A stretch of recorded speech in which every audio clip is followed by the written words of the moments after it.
E aí, galera, falhou a voz. E aí, galera, beleza? Eu sou o Sandro Cabrales e bem-vindo a mais um videozinho no dia de hoje. Hoje, qual vai ser o assunto? O idioma. Vamos falar de idioma, que é uma das maiores dificuldades para quando você quer imigrar para um país que tem um idioma diferente do seu. No caso, nós que somos brasileiros, qualquer país que tenha um idioma diferente do português é uma dificuldade. E acho que até o português em Portugal também deve ser diferente. Tem razão. Deve ter sua dificuldade. A gente teve em Portugal agora esse ano em fevereiro. É chato, mas tinha hora que a gente tinha que pedir para repetir, porque a gente não conseguia entender a forma rápida que eles falavam. E também tem um sotaque diferente. No Brasil mesmo acontece. De região para região, a gente tem um sotaque diferente e às vezes a gente não entende. Por exemplo, lá no Nordeste você diz arretado, gota serena, bichoca, e muitas vezes a pessoa não tem ideia o que o outro está falando. Se mora no sul do país, tenho certeza que a galera do sul, inclusive, bota aí nos comentários se você tem alguma palavra na sua região que você sabe que é diferente de outras regiões do país. Coloca aí no comentário que eu quero até aprender que palavras são essas. Então assim, eu vou comentar, quando a gente decidiu, né, depois de a gente ter feito todas as avaliações e a gente decidiu vir para o Panamá, a gente disse, vamos fazer um curso de espanhol, um curso online. Que na época não era nem online, ou seja, era algo assim, tipo, a gente pegava as tarefas pela internet. De aula de curso de espanhol e imprimia as tarefas pra gente fazer. E eu acho que foi o quê? 14 anos atrás, né? Sim, mas quanto tempo antes da gente vir a gente fez isso? A gente começou mesmo a se reunir com um mês antes. Com um mês antes, exato. Aí a gente ia aí começava a ter as aulas, tudo bem interessante e a gente achando, né? Não, porque vamos fazer um básico porque o espanhol é muito parecido com o português. Afinal, se você pega um manual de instrução em espanhol e vai ler, você quase que entende o que estão querendo dizer. Mas, né? Mas vem a hora da pronúncia. Isso sim é uma dificuldade horrível, por mais que as palavras se pareçam. Eu lembro quando a gente chegou aqui, que a gente ia no local e perguntava qual é o preço. Preço se parece muito com preço, mas aqui eles não têm o costume de perguntar qual é o preço. Eles não falam assim. Então, por mais que você queira se aproximar, qual é o preço? Eles não entendem tão bem. Você tem que perguntar algo tipo... Quanto vale? Quanto vale?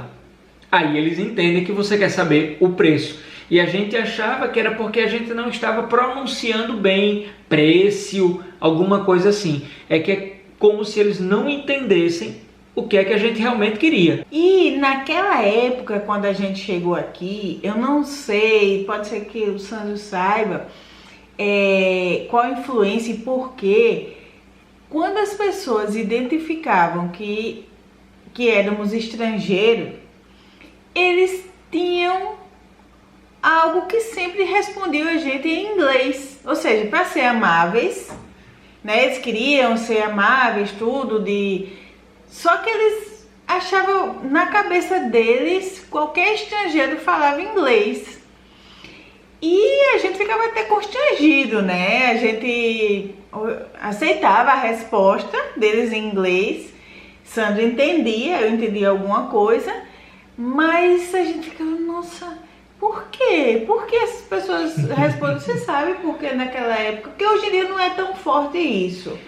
Mas naquela época era muito forte, seja lá na cidade capital, seja aqui em Santiago. Era porque estava perto do que houve a invasão americana aqui, que eu acho que faz uns 20 anos, 25 anos, uns 30 anos, vamos dizer. Mas quando a gente chegou há 13 anos atrás, fazia menos de 20 anos, como 15 anos mais ou menos.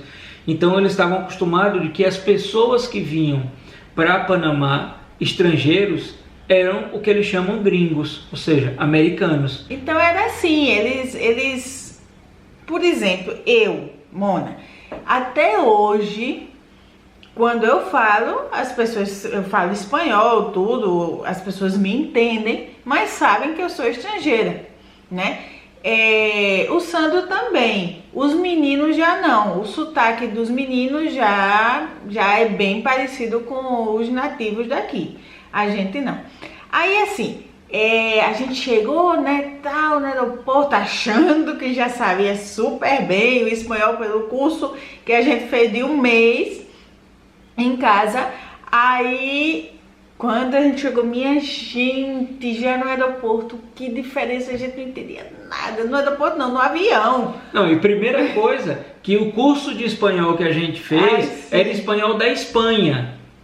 Que, por exemplo, coche na Espanha é carro.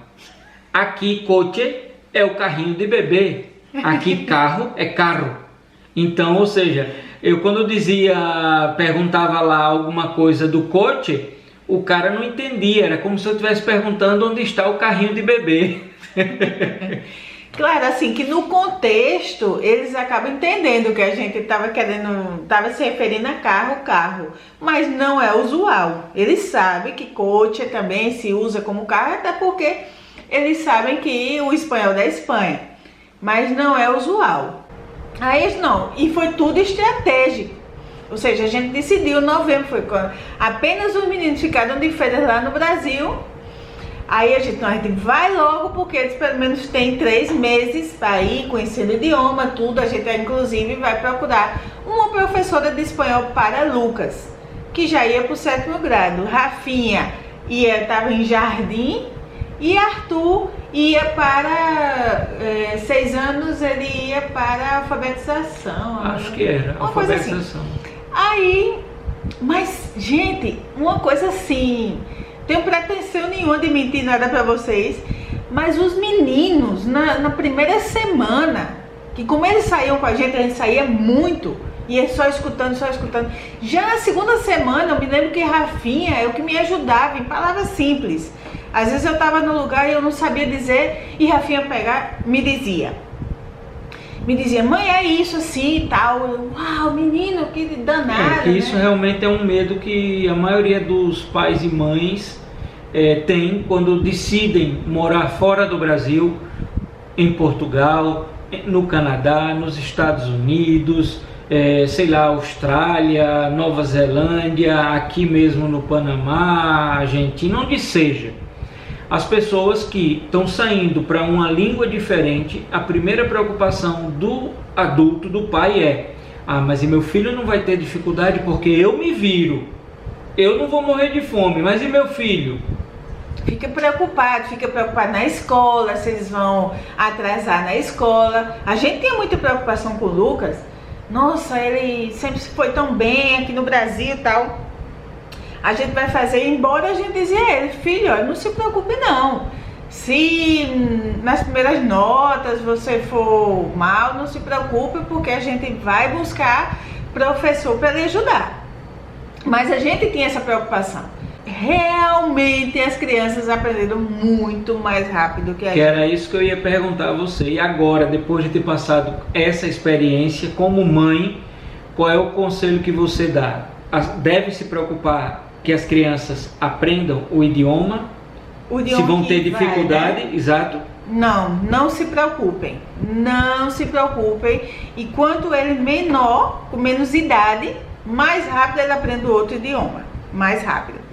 E outro detalhe que eu também, é um conselho, dizem que conselho não será uma dica, vamos chamar assim, que a gente pode dar a vocês também, é que o seu idioma nativo, você permaneça com ele dentro de casa. Isso, exato. Embora a gente se preocupava assim dos meninos aprender rápido, será que eles vão aprender? Mas a gente firmou um acordo que dentro de casa a gente só falaria o português, que é o nosso idioma nativo. Resultado positivo dessa decisão? Os meninos hoje em dia falam fluentemente o português. Livros, a gente trouxe, né, livros para eles em português. Quando vinham amigos, a gente pedia para trazer livros para eles em português. Gibi da Mônica, Cebolinha. Esses dias vocês viram no vídeo que a gente achou, né? Então, eles liam muito esses gibis em português. Falando sobre costume dos filhos, a gente também vai dar outra dica para vocês. Quando a gente estávamos grávidos, eu continuo até hoje grávido, né? Eu também. Não, a gente, tudo, quando eles estavam aqui, a gente tinha uma rotina. Na hora de descansar, a gente colocava para eles escutarem uma musiquinha relaxante. A gente colocava sempre as músicas em inglês.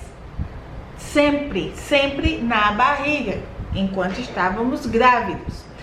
Quando os meninos já estavam no nosso colo, quando era o típico tomar banho de sol, que aqui era que fazia era Sandro, ele estava todos os dias o banho de sol dos meninos e falando no ouvidinho deles em inglês. Isso foi uma coisa que a gente fez com todos.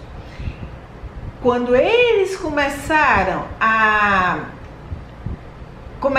ver filmes, outra regra aqui em casa qual era? Tinham que ver os filmes em inglês. E uma coisa interessante que tem no Panamá é que tem um programa que eles chamam Panamá Bilíngue, que eles procuram em toda a escola pública ter muito mais aulas de inglês no currículo, todos os dias, né? De inglês, além de ter muitas escolas já bilíngues completas, justamente para facilitar para que todas as pessoas que morem no país, que nasçam aqui em Panamá ou que venham viver aqui estudar, aprendam os dois idiomas, saiam fluentemente nos dois idiomas. Quando a gente chegou aqui, como eu já falei, eles aprenderam rápido, gente, mas foi rápido. Vocês mães, pais, podem ficar tranquilo com relação aos seus filhos. Eles aprendem super rápido, nem se preocupe com isso. Inclusive dizem que em Portugal, nas escolas públicas, além do inglês e do português normal, tem uma terceira língua e que parece que eles trabalham bem para você escolher. Sim, mas a ideia não era falar de imigração geral. Não, a gente está falando da nossa imigração. Sim, pode. Sim, pode dar exemplo de imigração geral, que você vai entender o que eu vou falar. Que é para justamente facilitar para que as crianças tenham mais idiomas. Agora, para os que imigram para os Estados Unidos, o que é que eu percebi? É que lá a única língua é o inglês. Quase nenhuma criança, a não ser que seja filho de imigrante, sabem outra língua. Justamente por eles acharem que o inglês é a língua universal. Mas muitas vezes você falar 2, 3 idiomas abrem muito espaço na sua vida. Claro, o inglês não deixa de ser o principal. Exato. Né? Aí assim, outra coisa que no caso da gente, nós adultos, o que me ajudou muito é todo dia, e essa é uma dica que eu dou também a muita gente que chega aqui, estrangeiro, é ver o jornal, o noticiário. Porque na notícia tem as imagens, normalmente tem a imagem do que eles estão noticiando, né? E aí, super rápido, gente. Primeira vez que eu vi, minha gente, eu não tô entendendo nada. Nada. Aí, ajudou muito. Então, assim, eu fui desenrolando com muita coisa, as pessoas não entendendo, falando muito errado. Até hoje, tem hoje que eu ainda falo muita palavra errada. Hoje mesmo eu tiro onda da cara de Sandro. Eu só falto morrer de rir toda vez que Sandro pede desculpa. É porque eu sou do interior de Panamá, né? O povo da capital, como é que o povo da capital diz desculpa? Desculpa. No interior aqui, como eu sou do interior, a gente diz desculpa. No interior é dizer, porque tem muita gente aqui de Santiago que fala muito bem, viu? Isso é interior do Sandro. É como se comesse a S.